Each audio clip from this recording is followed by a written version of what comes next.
Good evening.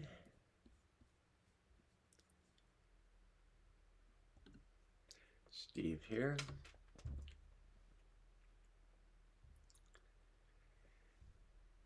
I am going to try a new experiment um, today, in that I'm going to do the tarot reading from earlier, the one that I wrote out.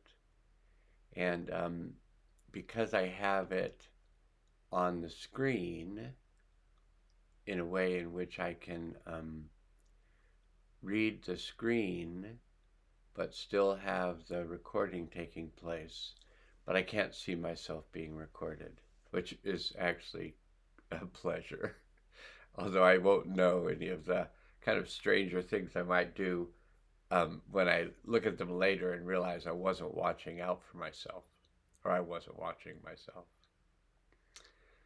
But the last few days have been so energetically, I just want to use the word intense. To give you an example, just yesterday I have the World Healing Field open every day, but just yesterday I actually had fields open for 3 clients who were working with a lot of intensity. And a lot of the intensity that's going on in the world right now has to do with families, and has to do with energies releasing from the past related to families' interactions. And so I thought that it might be helpful for some who have, made comments to me that it really helps them to just read the Mayan calendar words that I write, or the tarot cards that I write. They are finding it useful to just read them. So just from my study of neurolinguistic programming, I know that we all have different strengths in terms of our learning styles. So our strengths can be, if we hear things,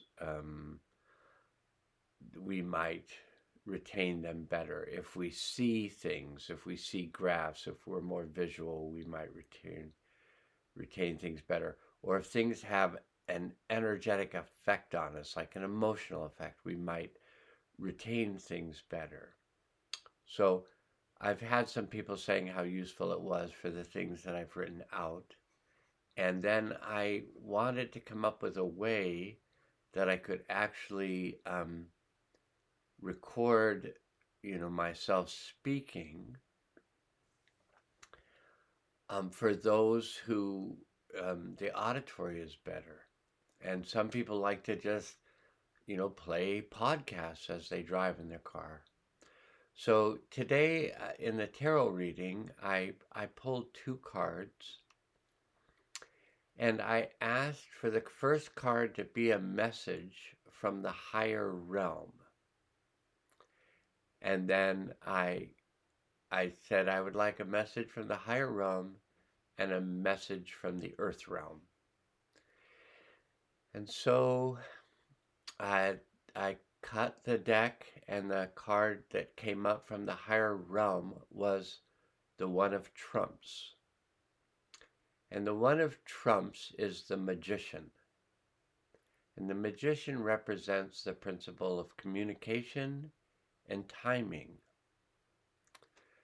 So I'd asked if I could have a communication from the higher realms, and I got the card that was, quote, the universal principle of communication. So I thought that was quite good.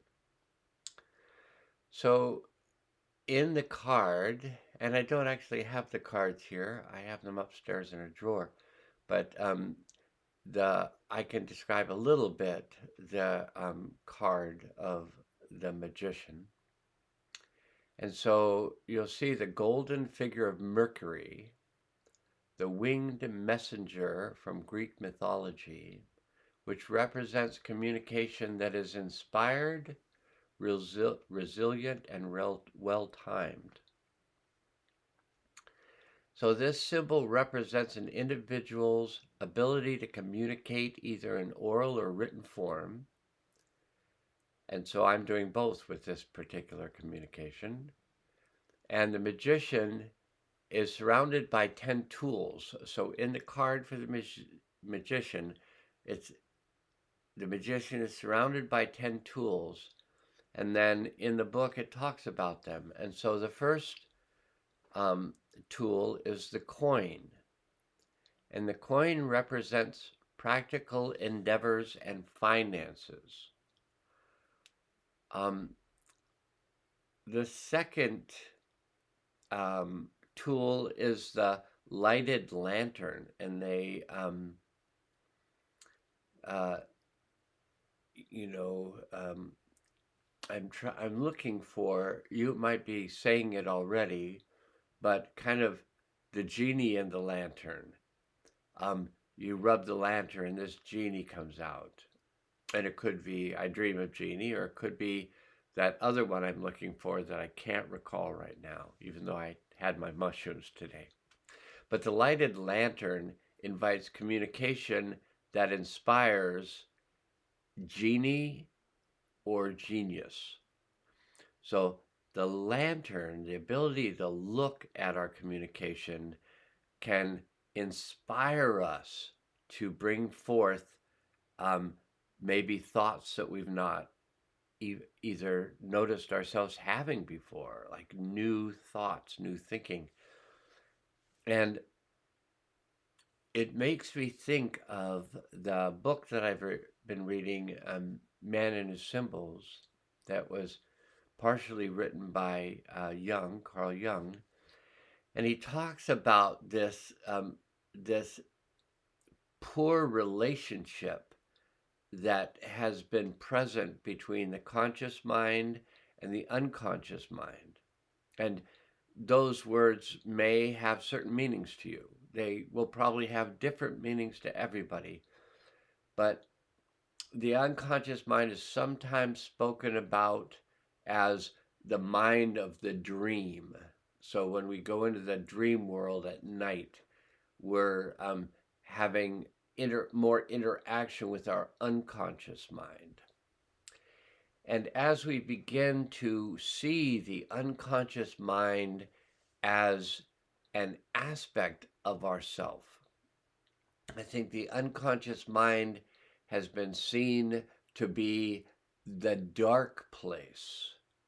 And dark has been associated for many with evil, which is live spelled backwards, or devil, which is lived spelled backwards. So there's been all of this energy placed on the unconscious mind that we're going into the dark, evil places that we should never go. But there was something, and I think it maybe was the second card we got today, but it came up somewhere. It might have come up in the Mayan reading about fearlessness. And fearless is not having fear. Fearlessness is the ability to look fear right in the eye. And so the unconscious mind is part of our soul journey that helps us to understand some of the directions we're drawn to move towards. So I like the tarot cards in that they give us signs and symbols that then our understanding arises from our unconscious into our conscious mind based on what that symbol draws forth from us. So it kind of inspires us. Our inspiration comes from inside into our conscious mind. Okay, so that's the second um, tool, and we could call that the second gift. I think that these are gifts. The third is the ibis or phoenix wand. So the ibis or phoenix wand is a symbol of being able to communicate from a philosophical, religious, or spiritual base. And the phoenix is the bird that's representative, that represents the kind of the possibly the dark night of the soul, those places we've been trying to avoid, trying to avoid, and then we can't avoid them anymore, and we go into them and we face our fears and we face our concerns of what's in our unconscious mind, and we come out with new knowledge that comes into our conscious mind and inspires us to be more of ourselves. So we expand who we are through facing our fears and realizing that by really looking at them, we can realize that we were afraid of something that we need not be afraid of. And I've had many dark nights of the soul where I felt like I was resisting. And then I was kind of, I think, gently prodded to go into these places by my spirit guides, my guides and helpers in this world. And I finally went into these places and came through some, dark places and came out on the other side um, as the phoenix, kind of reborn, kind of a new person. And this can happen again and again and again. And the more we do it, the more of ourself is reclaimed. I mean, I don't think it's the idea of going in and getting rid of some part of ourselves. There may be habits that we can let go of, and there are many habits that I've let go of that were just means of affecting my chemistry, at points through alcohol or food or whatever, or just thought patterns that I was attempting to affect my feeling of well being, possibly chemically. And when we learn that we can communicate with ourselves on an unconscious level, so through our dreams, understanding what we're the information that's coming to us through our dreams, it can help us to be more in relationship with our conscious mind, which is thought of at times as our ego mind. But the ego is a protective mind, and the ego thinks that it's protecting us from our unconscious. But our unconscious is possibly what's connecting us with our oneness and our state of relationship with the one, whatever that is for you. I know what it is when I communicate it. It is a part of all that I am. And then one can say, well, I am that I am, and know that to be true for oneself. So that's the third gift, or the third tool, is the ibis or phoenix wand.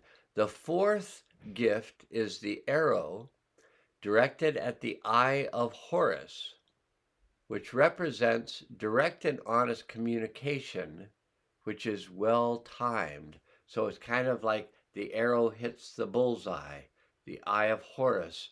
It could be the third eye, the intuitive self, the deep understanding from a place of relationship between the conscious and unconscious minds as they come into a relationship and they begin to work together, and our third eye opens up, and we find ourselves in more and more synchronous timings where we're thinking of someone and they call us.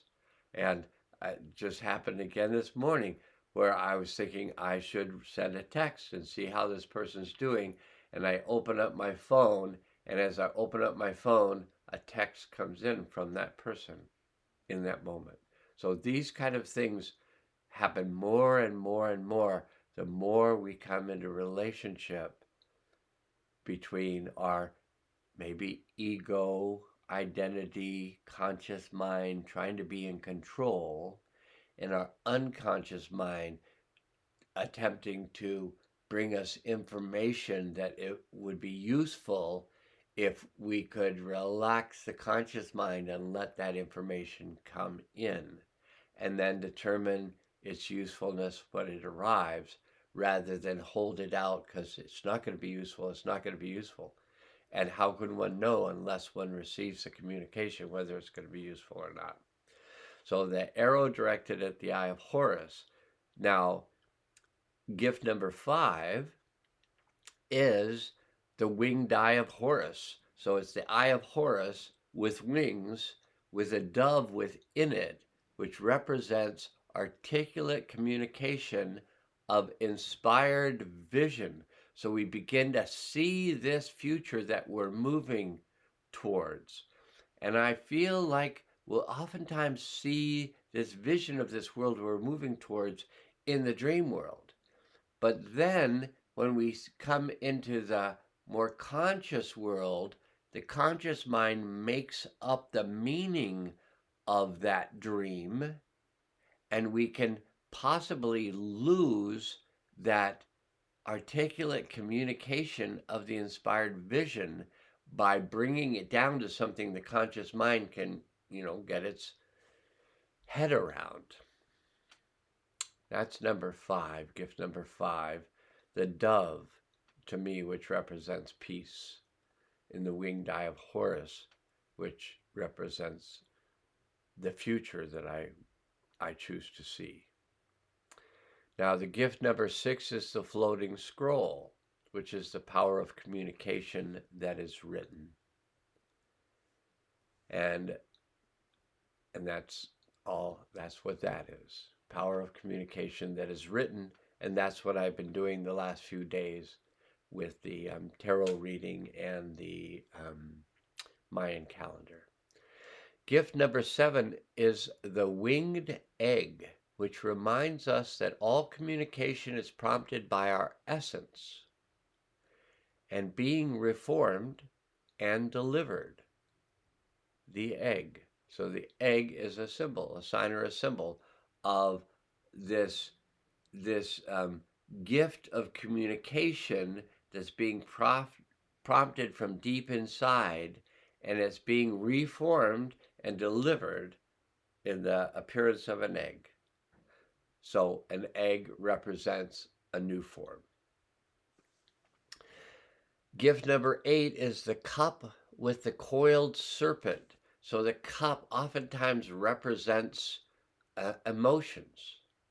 And the cup with the coiled serpent represents the transformative power to communicate the range of our feelings. So we're actually transformed when we're able to communicate the range of our feelings without holding things down because we feel like we shouldn't be talking about them, but to find a way, even if it's just like talking to our computer, like if you have, a program like I do where I can videotape myself speaking into my computer, and then my computer may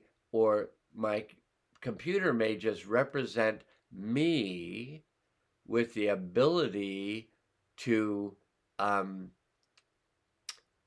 listen to and speak of the range of my feelings, which has the power to transform and can therefore transform others as they're listening to it. The 9th gift is the sword, and the sword in the tarot represents our thoughts, but in this card represents our thoughts communicated clearly and succinctly. That's something I'm moving towards, the succinctly part and the clearly part. And the 10th is the 10th gift is the golden monkey, which represents the Egyptian god of wisdom, Thoth, who transforms himself into a golden monkey to demonstrate that we have to be flexible and aware of all communication lines executed personally and professionally. So, to be flexible in our communication, if we see that our communication is going, a person's thoughts we're communicating to are going off in a different direction, we can bring them back and shift, be flexible in the way we communicate to another. So that was a lot. And this last little bit, I think, will go fairly quickly. From the soul of the earth, we got the Nine of Cups. And the Nine of Cups is the mastery of emotional loyalty, commitment, and unconditional love. Openness, trust, and a willingness to be seen. Emotional loyalty and the ability to give emotional comfort, support, and regard to others and oneself. Finding the finding the need, the desire, and the ability to give emotional comfort, support, and regard to oneself. And when one can give comfort, support, and regard to oneself from that place of self-care, one finds oneself with the ability to give emotional comfort, support, and regard to others. The Knight of Cups is the phoenix. I think it was the phoenix or the peacock. Well, this part I didn't write down, but I think it might have been the peacock, which is rising out of the waters of ego and vanity. So I think it is the peacocks. And it represents love that is spiritually healing and uplifting. So it's rising out of the waters of ego, out of the waters of vanity, out of the waters of pretending to care about oneself and others. And as it rises out of the water, it brings spiritual healing and upliftment. And they refer to this as the knight with the grail. So it rises up into the light, and it allows us to change and be more present for ourself as well as for others. And self first. Because if we're just taking care of others, taking care of others, taking care of others, and there's emotional loyalty has been driven into our consciousness by, well, when I'm old, you're going to have to take care of me. Well, you're my sister, or you're my brother, or you should be doing this. I'm your father, I'm your daughter, I'm your son, I'm your mother. You should be doing these things for me. If you cared about me, you do these things. And all of that energy is like, okay, these are all the rules people like me to agree to, and I may or I may not agree to all these rules external to me, because what I am going to agree to is to listen to myself, to be aware of my intuitive messages, to have communication with my unconscious mind, both in the dream and the awake world, and to find a balance in my male female aspects and my conscious unconscious aspects that allow me to first take care of myself, and from that place of self-care, self-balance, self-nurturing, then take care of others. So that's it for now. I have the last words in this little message in this post that says, be careful in and out there, and blessings to all, and to all a good night. Spelt Knight. So we're good knights and good goddesses, good queens, good kings, good pages, good princes, good princesses, good aces, good. It's, as they say in California, it's all good. So that is it for now, I hope this serves you well. And now I will say good night.